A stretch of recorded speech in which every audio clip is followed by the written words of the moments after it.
ఒదగమని అర్థమందులో ఉంది.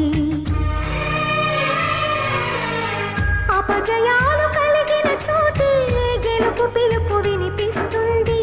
ఆకులన్నీ రాలిన చోటే కొత్త చిగురు కనిపిస్తుంది. మౌనంగానే ఎదగమని మొక్క నీకు చెబుతుంది. ఎదిగిన కొద్దీ ఒదగమని అర్థమందులో ఉంది. అపజయాలు కలిగిన చోటే గెలుపు పిలుపు వినిపిస్తుంది. ఆకులన్నీ రాలిన చోటే కొత్త చిగురు కనిపిస్తుంది.